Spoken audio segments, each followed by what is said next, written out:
Hi friends, Deepa கார்த்திக்ல இன்னைக்கு ஒரு செம்மையான எபிசோடுங்க. எப்படியோ ஒரு வழியா தீபாவா அந்த பீப்பாய் இருக்கிற இடத்த ஃபால்ஸு கிட்ட கூட்டிட்டு போயிடுறாங்க. ஆனா இன்னொரு முக்கியமான விஷயம் நடந்தது. என்னன்னா, கார்த்திக்கு இவங்க எங்க இருக்காங்கன்னு தெரிஞ்சு போயிருது. கார்த்திக்கு எப்படி தெரிஞ்சது? தீபாவா அந்த பீப்பாய்க்குள்ள இறக்கிறதுக்கு முன்னாடி நம்ம கார்த்திக் வந்து காப்பாத்தினாரா என்ன அப்படிங்கிறது எல்லாமே இந்த வீடியோல நம்ம பார்க்கலாம் ஃப்ரெண்ட்ஸ். வீடியோக்குள்ள போறதுக்கு முன்னாடி மறக்காம நம்ம சேனலை சப்ஸ்கிரைப் பண்ணிக்கங்க, பெல் பட்டனை ஹிட் பண்ணிக்கங்க, மறக்காம லைக் பட்டனை தட்டி விட்டுக்குங்க ஃப்ரெண்ட்ஸ். ஓகே, இப்போ நம்ம வீடியோக்குள்ள போலாம் ஃப்ரெண்ட்ஸ்.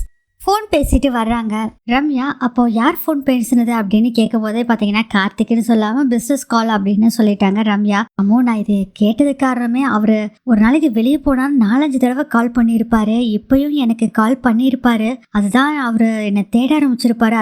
அதான் அவர் கால் பண்ணாரான்னு கேட்டேன் அப்படின்னு சொல்லிட்டு, நான் வேணா அவருக்கு ஒரு கால் பண்ணிக்கிட்டுமா அப்படின்னு தூக்கி வாரி போடுது ரம்யாக்காக. கார்த்திக் கால் பண்ணா அவ்வளோதான், முடிஞ்சது கதி, வேலையை முடிஞ்சது, நம்ம மாட்டிக்கும் அப்படின்ட்டு. என்ன தீபா இது, யாருக்கிட்டையும் சொல்லக்கூடாதுன்னு சொல்லியிருக்கோம், பரிகாரம் இல்லாட்டி பழிக்காது, அதனால தானே இத்தனை நம்ம செஞ்சுட்டு இருக்கோம் அப்படின்னு சொல்லவும் சரி அப்படின்னு சொல்லிடுறாங்க. கார்த்திக்கும் அங்கே எங்கேன்னு தேடிக்கிட்டே இருக்காரு. செம்ம டென்ஷன்ல இருக்காங்க. எங்க போனானே தெரியல தீபா அப்படின்னு தேடிட்டு இருக்காங்க. அப்போ மெசேஜ் திரும்ப 2-3 மெசேஜ் வருது. ஏன்னா இது மாப்பிள மெசேஜ் வந்துட்டே இருக்கு பாருடா அப்படிங்கிறாங்க. எடுத்து பாக்குறாரு, வண்டி நிறுத்திட்டு இந்த மெசேஜ் என்னன்னு பாரு அப்படின்னு சொல்லி கொடுக்குறாரு கார்த்திக். ராஜா சொல்றாரு, ஏ மாப்பிள, தீபா சிஸ்டர் தான் கால் பண்ணிருக்காங்க அப்படின்னு சொல்லிட்டு உடனே அதை ஆன் பண்றாங்க. இந்த கோயில்ல இருக்கப்போ ரெக்கார்ட் பண்ணாங்கல்ல, அதை கார்த்திக்கும் அனுப்பியிருக்காங்க. அந்த வீடியோவை கேட்டோடனே செம்ம டென்ஷன் ஆயிராரு கார்த்திக். சே, இந்த பொம்பளை சாமி கடத்தி இருக்குமா, ரியா கடத்தி இருக்குமான்னு சொல்லி நம்ம அதவே பார்த்துட்டு இருந்தோம்டா. இதுல வேற தீபாவோட போன் சுவிட்ச் ஆஃப்ல இருந்ததா, அதனால அவங்க மெசேஜ் அனுப்புறதுக்கு சான்ஸ் இல்லைன்னு சொல்லிட்டு நானும் பேசாம விட்டுட்டேன்டா. சே, ரொம்ப தப்பு பண்ணிட்டேன்டா. கார்த்திக் சொல்றாரு, எனக்கு என்னமோ சந்தேகமா இருக்கு, தீபா செய்யறதுக்கு சான்ஸ் இல்ல, யாரோ ஒருத்தர் சொல்லி இதை செய்யற மாதிரி தெரியுது. அது மட்டும் இல்லாம அன்னைக்கு மார்க்கெட் போனப்போ சில ரவுடி பசங்க பார்த்தே தீபாவை கொலை பண்ண வந்தாங்க. அதே மாதிரி வெளியே போறனாலும் சரி, கோயிலுக்கு போறனாலும் சரி, ஒண்ணு அண்ணி கூட போவாங்க, இல்லாட்டி அம்மா கூட தான் போவாங்க. இப்படி தனியா போறதுக்கு சான்ஸ் இல்ல. என்னன்னு தெரியல, உடனே அந்த இடத்துல நம்ம பார்க்கலாம் அப்படின்னு சொல்லிட்டு கார் எடுத்துட்டு செம்ம ஸ்பீட்ல கார்த்திக் வந்துட்டு இருக்காரு. அதுக்குள்ள தீபாவை காமிக்கிறாங்க. ஒரு மலை பிரதேசம் மாதிரி இருக்கு. அங்கதான் தீபாவை கூட்டிட்டு வர்றாங்க ரம்யா. அருவியெல்லாம் ஓடுது, ஃபால்ஸ் இருக்கு. அந்த ஃபால்ஸுக்கு பக்கத்துல உட்காந்துட்டு இருக்காரு சாமியாரு. அங்க பாத்தீங்கன்னா அந்த பீப்பா எல்லாம் இருக்கு. அதுக்கு பூஜை வேற போட்டு உட்காந்துருக்காரு. சாமி, நாங்க வந்துட்டோம் அப்படின்னு சொல்றாங்க.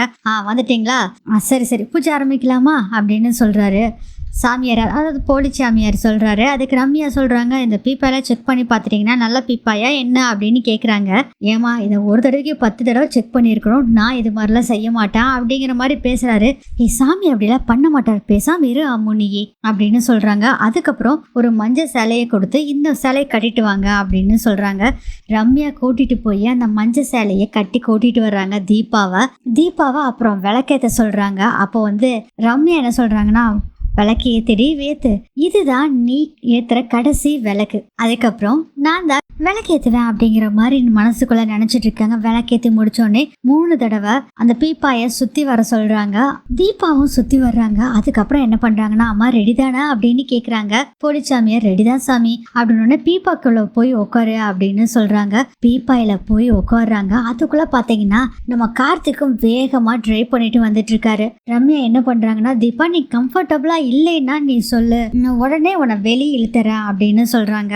நான் அத்தைக்காக என்ன வேணாலும் பண்ணுவேன் அப்படின்னு சொல்றாங்க. இதுக்கு முன்னாடியே சாமி கும்பிடுறப்பயே வேண்டியிருப்பாங்க, எங்க அத்தை குணமாயிடணும், எனக்கு என்ன ஆனாலும் சரி, நான் இல்லைனாலும் பரவாயில்ல, ஏன் அத்தை உயிரோட இருக்கணும், அப்படிதான் சாமி கும்பிட்டு தான் உள்ள போயிருப்பாங்க, எங்க அத்தையை காப்பாத்துங்க அப்படின்னு சொல்லிட்டு தீபா போயிருப்பாங்க. அதனால பாத்தீங்கன்னா தீபா சொல்றாங்க, ஒன்னும் இல்லை, நான் அட்ஜஸ்ட் பண்ணிக்குவேன் அப்படின்னு சொல்லிடுறாங்க.